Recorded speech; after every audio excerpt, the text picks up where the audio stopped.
বিসমিল্লাহির রহমানির রহিম। আসসালামু আলাইকুম ওয়া রাহমাতুল্লাহ। একজন আলেমকে জিজ্ঞাসা করা হয়েছিল, আমার ছেলে নামাজ পড়েনি, আমি কি করব? তিনি বললেন, তুমি কতবার তাকে নামাজের কথা বলেছো সেটা নয়, সে কতবার তোমাকে নামাজে দাঁড়াতে দেখেছো সেটাই বেশি গুরুত্বপূর্ণ। এই কথার মধ্যে গভীর শিক্ষা রয়েছে। আজকের শিশু কেবল কান দিয়ে শেখে না, চোখ দিয়েও শেখে। গবেষণায় দেখা যায়, শিশুরা বড়দের আচরণ অনুসরণ করে শেখে। বাবা মায়ের অভ্যাস, ভাষা ও আচরণ তাদের চরিত্র গঠনে গভীর প্রভাব ফেলে। আল্লাহ তাআলা বলেন, তোমরা নিজেদেরকে এবং তোমাদের পরিবারকে জাহান্নামের আগুন থেকে রক্ষা করো। এই দায়িত্ব শুধু খাবার বা শিক্ষা দেওয়ার নয়, ঈমান, নামাজ, চরিত্র এবং আখিরাতের প্রস্তুতির অন্তর্ভুক্ত। এখন প্রশ্ন হলো, সন্তানকে দ্বীনের পথে আনার কার্যকর উপায় কি?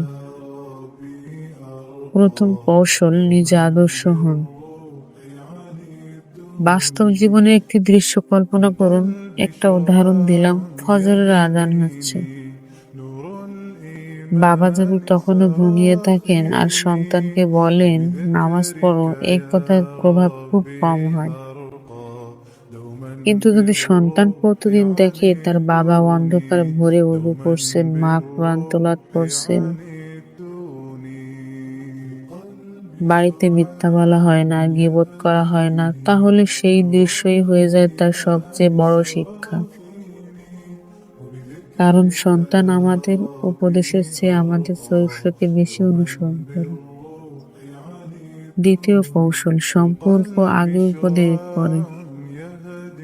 যে সন্তান বাবা মায়ের কাছে নিরাপদ অনুভব করে, সে তাদের কথা বেশি গ্রহণ করে।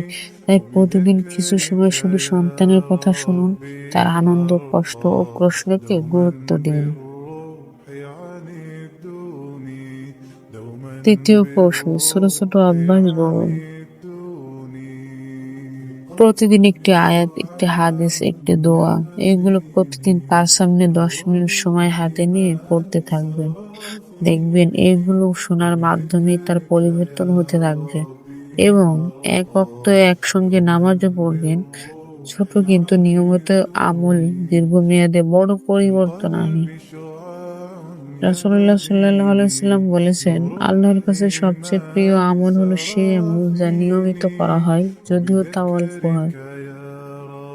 চতুর্থ কৌশল হলো, আপনি যদি সন্তানের প্রতিটি ভুলের সময় শুধু রাগ করেন, তাহলে সে হয়তো আপনার কাছে থেকে দূরে সরে যাবে।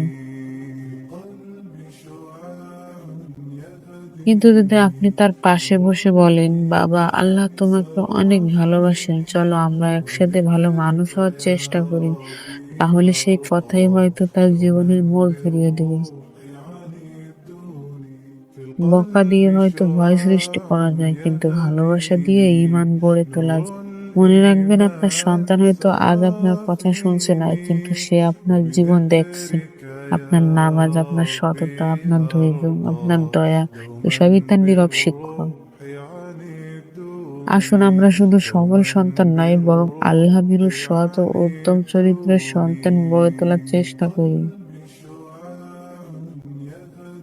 আল্লাহ আমাদের সন্তানদেরকে নেককার, দিনদার ও উত্তম চরিত্রের অধিকারী বানিয়ে দিন। আমিন।